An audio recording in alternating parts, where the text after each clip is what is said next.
Salve, salve pessoal, bom dia! Estamos aqui novamente para mais uma aula de língua portuguesa para concursos. E o tema hoje é sobre a fantástica, a maravilhosa, emocionante estilística. A estilística é um conteúdo também muito cobrado nos concursos públicos. Estilística lembra de estilo. Então a estilística é quando você usa um processo comunicativo este que você tem por intenção trabalhar as figuras de linguagem. Então é um processo de comunicação com expressividade, com galhardia. Você se preocupa na forma de construção da mensagem. A gente já lembra até de uma função de linguagem trabalhada na aula anterior, que é a função poética. Lembra? Função poética é uma carga significativa de figuras de linguagem. Antes de entrarmos nas figuras de linguagem, nós temos que saber diferenciar essas duas palavrinhas aqui, olha, denotação e conotação. Denotação, esse desenho aqui, olha, vamos guardar, vamos lembrar de dicionário. Já conotação, o com aqui, olha, vamos lembrar de contexto. É isso mesmo, por meio dessas duas palavrinhas aqui, a gente consegue distinguir denotação de conotação. Denotação é quando eu utilizo uma palavra no significado real dela, no significado literal, ou seja, no significado que eu busco, que eu encontro no dicionário. Já a conotação, a conotatividade, eu vou lembrar de contexto.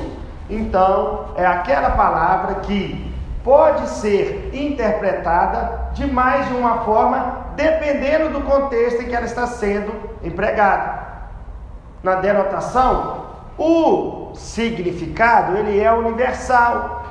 Na conotação, não. O significado ele é passível de contextualizar, de interpretar. Então, pode ser que tenhamos uma plurissignificação. Tranquilo? E aí, para a gente, memorizar aqui, eu trouxe duas frases no sentido conotativo ou figurado. Aquele cara parece suspeito. Essa palavrinha cara aqui, olha, neste contexto, aquele cara parece um suspeito. Eu me refiro a um indivíduo. Se eu for no dicionário e procurar o significado da palavra cara, denotativamente, por mais que seja, coloquial, cara lá vai estar se referindo a rosto. É o significado real. Já nesta frase aqui, cara jamais poderia ser interpretada como rosto. Aquele cara que já personifica. Cara que já faz alusão a um indivíduo, a uma pessoa. Então, cara ali está sendo utilizada num contexto conotativo. Agora, olha essa outra frase. As mulheres são frágeis flores de um jardim. E como, não ser? As mulheres são frágeis flores de um jardim. A palavra flores está sendo utilizada para se referir ao substantivo aqui, mulheres. Se eu buscar no dicionário o significado da palavra mulher, se eu buscar o significado denotativo, jamais mulher vai aparecer como sinônimo de flores. Flores ali está representando o quê? Características, atributos femininos. Então está sendo utilizado no sentido conotativo, no sentido figurado. Eu tenho uma figura de linguagem chamada de metáfora, que consiste em atribuir características literais de um ser, figurativamente a outro ser. Olha que bacana isso. Vou repetir pela força de expressão. Eu busco em uma palavra características literais. As flores são o quê? As flores são cheirosas, as flores são frágeis, são belas, e atribuo conotativamente a um outro ser. Então, a substituição de termos, mas não no significado, no sentido real, no sentido figurado. Então, flores aqui está sendo, a palavra mulher está sendo associada a flores no sentido conotativo, no sentido figurado. Denotativo de sonar, o significado real. Conotativamente, é passível de uma interpretação. E a estilística, ela causa este efeito. As palavras possuem essa expressividade. É mais expressivo quando eu digo que as mulheres são frágeis flores de um jardim, do que se eu dissesse, por exemplo, que as mulheres são frágeis, são apenas coisas, as características que as flores possuem, são belas, são meigas. Desta forma eu tenho uma maior expressividade, tá bom? Então, na aula de hoje, vou chamar de Figuras de Linguagem, parte 1, teremos a parte 2, nós vamos abordar as famosas figuras de palavras, que é quando eu substituo termos no sentido figurado, fazendo analogias. E a primeira figura de linguagem que nós vamos trabalhar é a metáfora. A metáfora é a figura de linguagem mais utilizada nos concursos públicos. No que consiste a metáfora? A metáfora consiste no emprego de palavras, substituição de palavras, utilizadas de forma subjetiva. A metáfora, ela tem um caráter momentâneo. Eu busco em um termo características reais e figurativamente eu utilizo em outro termo. Primeira frase nossa ali: minha filha está numa girafa. Eu estou fazendo aqui, olha, uma analogia da girafa com a filha. Só que eu busco características, eu busco atributos reais da girafa que figurativamente eu posso atribuir à minha filha. A girafa é o quê? Uma das características delas, ela é enorme. Então eu estou dizendo que minha filha está enorme. Metáfora: quando você pega dois termos e faz uma analogia entre eles. As mulheres são frágeis flores, então eu busco características nas flores e atribuo às mulheres. Metáfora. Seus olhos são luzes brilhantes, então eu busco características nas luzes e atribuo ao olhar de alguém.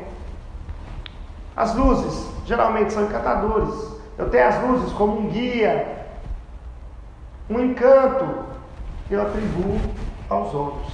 Metáfora. Seus olhos são rubis. Não quero dizer, se você for pegar o significado real da palavra rubi, um tipo de pedra preciosa, eu não estou dizendo que os olhos são pedras preciosas. Mas quando eu falo que seus olhos são rubis, eu busco características dos rubis e aplico figurativamente ao olhar de alguém. Esta é a metáfora. Essa a analogia. O atleta é um touro. Quando eu falo que o atleta é um touro, eu busco características, atributos reais denotativos do touro e associo figurativamente ao atleta. Por exemplo, forte, valente, destemido. Metáfora. Tranquilo? Eu tenho um tipo de metáfora chamada de comparação. E na comparação, nós vamos lembrar da conjunção como. Olha lá, comparação, você vai lembrar da conjunção com. A comparação é uma metáfora explícita. Que é isso? A analogia, a comparação é feita por meio de uma conjunção. Então a conjunção, ela une os atributos. Olha, as mesmas frases, mas com a conjunção como. Quando eu falo, olha, minha filha está como uma girafa. Essa analogia, ela é explícita. Ela é por meio de uma conjunção. Então aqui eu tenho uma comparação. Mas quando eu falo que minha filha está uma girafa, essa comparação, ela é implícita. Ela não vem com a conjunção. Então aqui em cima eu tenho uma metáfora. Seus olhos são luzes brilhantes. Metáfora. Seus olhos são como luzes brilhantes. Eu já tenho uma comparação. Então a comparação, ela se diferencia da metáfora simplesmente pela existência de uma conjunção. E aí essa metáfora, essa analogia, ela será explícita. Eu consigo classificar como comparação. Muito atento a isso cai muito nos concursos. E às vezes a gente acaba esquecendo. Então, para não esquecer, lembra de comparação da conjunção com. Ela vai aparecer para você.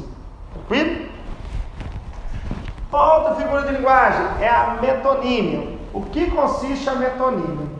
A metonímia, também uma figura de palavra, consiste na substituição de termos.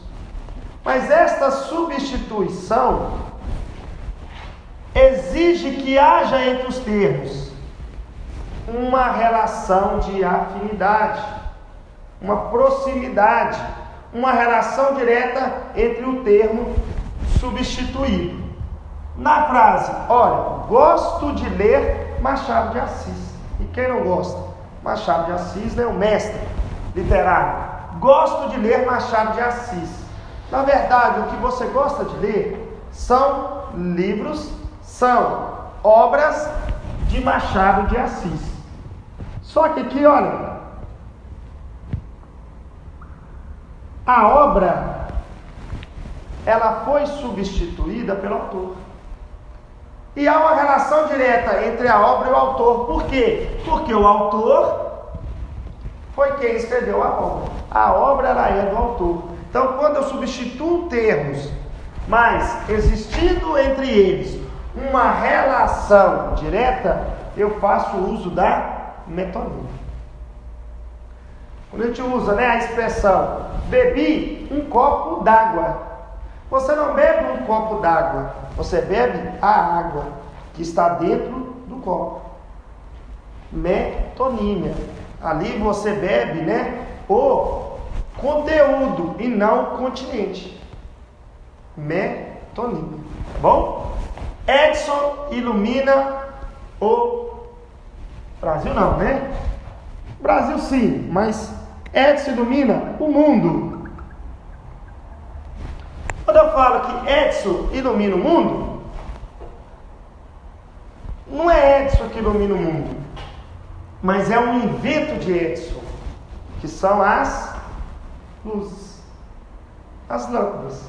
Então, mas o invento não é de Edson, Thomas Edison. Então ali eu tenho a metonímia, eu tenho a substituição do invento pelo inventor. Então não é Edison, São as luzes que iluminam o mundo, mas luzes criadas por Thomas Edison. Metonímia. Então sempre que há uma substituição, mas mantendo uma relação direta, nós temos a metonímia. Último exemplo: Sócrates bebeu a morte. Quando eu falo que Sócrates bebeu a morte, na verdade, o que Sócrates bebeu foi veneno. Mas quando eu falo que bebeu a morte, beber veneno é o mesmo que beber a morte. Porque o resultado daquele que bebe veneno é morrer. Então, metonímia, substituição de termos, mantendo uma relação intrínseca, uma relação direta. Tranquilo?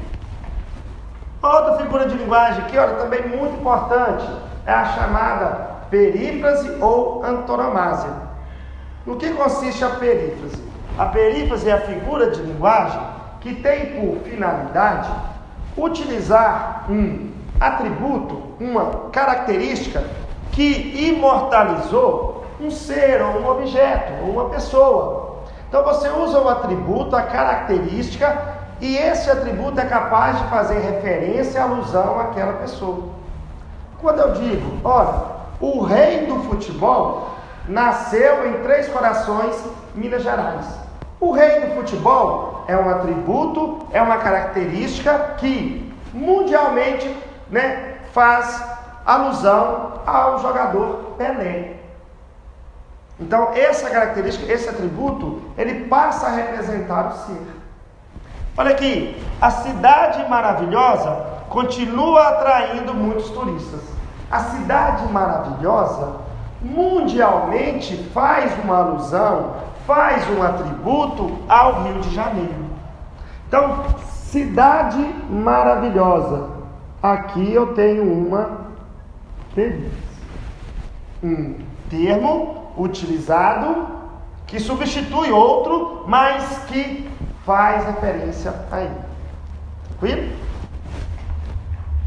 Última frase aqui, olha. O poeta dos escravos morreu muito jovem. O poeta dos escravos é uma expressão, é um atributo dado a Cássio Alves, o escritor da língua portuguesa.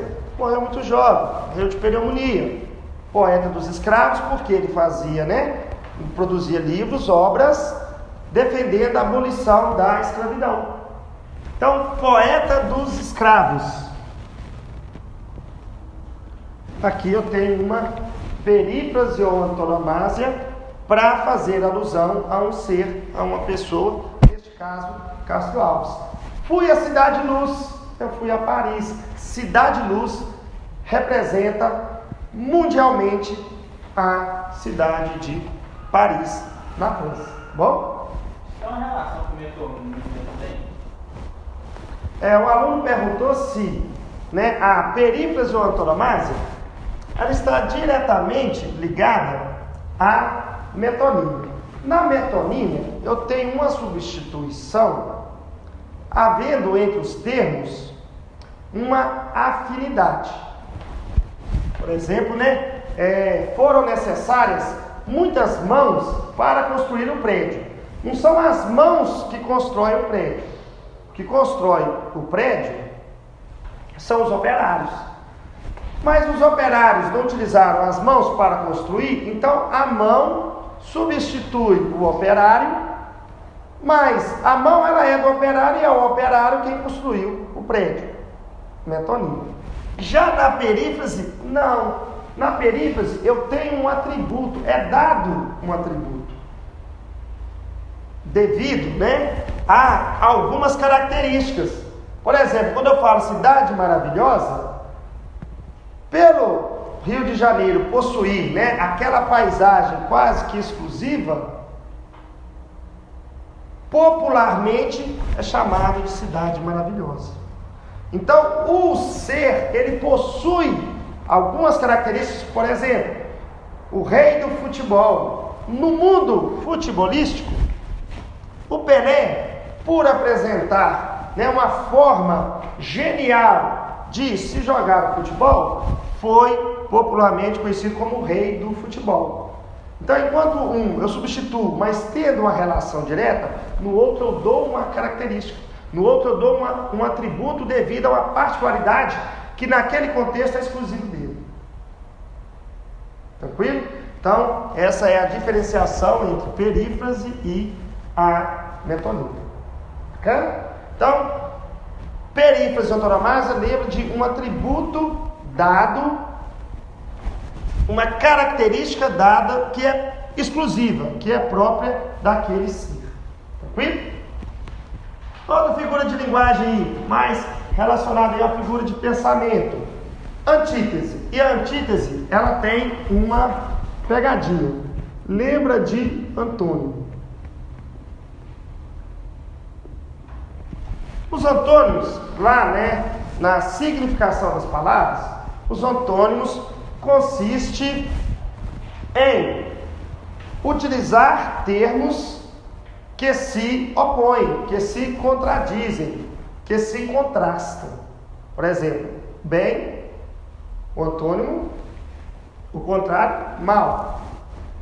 Alto, o contrário, baixo. Luz, escuridão.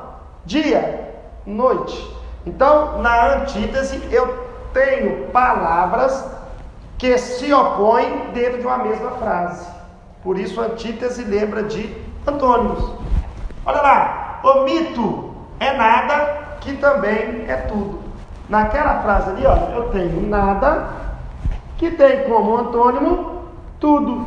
Então, antítese, antônimos. São duas palavras que se opõem. Então, guarde isso. Palavras que se opõem, porque nós veremos a diferença entre a antítese para o paradoxo.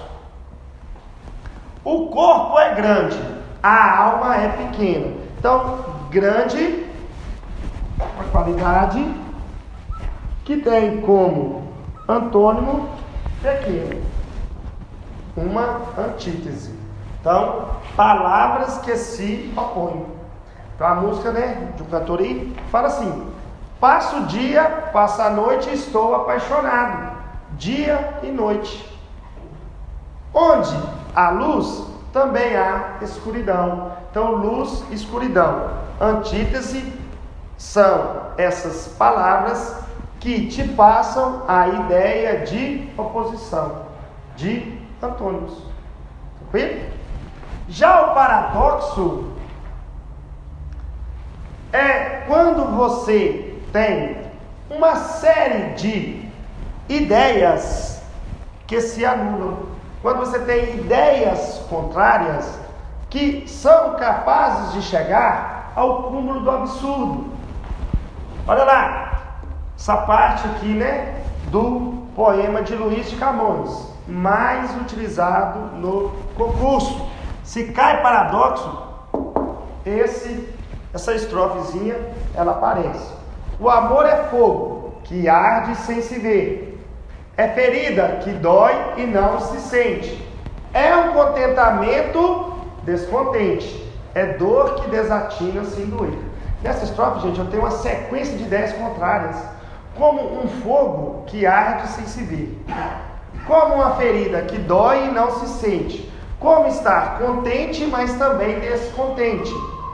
Como uma dor que desatina sem doer. Então eu tenho um conjunto de antíteses, eu tenho um conjunto de palavras que se opõem, que essa sequência é capaz de trazer para mim uma conclusão de que isso é um absurdo. Essas ideias, elas se anulam. Isso é o paradoxo. Então o paradoxo ele é mais profundo que a antítese. Enquanto a antítese está apenas nesse jogo de palavras, uma palavra que se opõe a outra, no paradoxo não. Eu tenho uma sequência de ideias que se anulam, ideias contrárias. Olha lá, que o para sempre sempre acaba. Como que o para sempre sempre acaba? Se é para sempre, nunca deveria se acabar. Paradoxo. Então, a ideia que eu apresento, ela é considerada um absurdo. Na antítese, não. Eu apresento apenas duas palavras que se opõem. Então, o paradoxo está mais no campo da ideia. A informação que você transmite, ela se anula. Já na antítese, não. As palavras que são apresentadas são apenas opostas. São apenas, antônimos. É uma contradição na antítese que faz sentido e no paradoxo é uma contradição que não faz sentido? Ora, o aluno perguntou, se na antítese, essa ideia contrária, ela traz um sentido. Se no paradoxo, essa sequência de ideias, ela se anula, ou seja, não traz nenhum sentido. É considerado, o cúmulo do absurdo. Na antítese, duas palavras que se opõem. Então é uma informação que traz para você oposição, apenas uma adversidade. Já no paradoxo, você não consegue aceitar a informação. Por isso, passa-se já a um cúmulo do absurdo. Por exemplo, fecho os olhos e vejo. Arranco os olhos e ainda vejo. Isso é um absurdo. À medida que trabalho, mais preciso de dinheiro. Então, não tenho duas palavras ali que se opõem, mas eu tenho uma ideia capaz de apresentar uma contradição absurda. Então, o paradoxo, ele se diferencia da antítese nesse jogo de ideias. Nessa questão de ser absurdo aceitar a informação, né? Inclusive nós temos aí, né, recentemente, né, uma frase que foi muito utilizada aí pela mídia de um jogador aí. Ele disse o seguinte: saudades do que a gente não viveu ainda. E aí eu pergunto para vocês, saudades do que a gente não viveu ainda seria uma antítese ou um paradoxo? Paradoxo. Porque a informação, a ideia apresentada por ele é considerada um absurdo. Como saudades do que você ainda não viveu. Para existir a saudade, primeiro você tem que passar por uma experiência. Tranquilo? Então, saudades do que a gente não viveu ainda é considerado um paradoxo. Paradoxo contemporâneo. Já a antítese não. Você sempre vai ter dois termos, duas palavras que irão se contradizer, que se contrastam, uma oposição. Bacana? Então, pessoal, estas foram as figuras de linguagem trabalhadas, né, nessa parte 1. Voltaremos, né, com mais figuras de linguagem na aula parte 2. Um forte abraço, tenham todos aí, né, uma excelente manhã.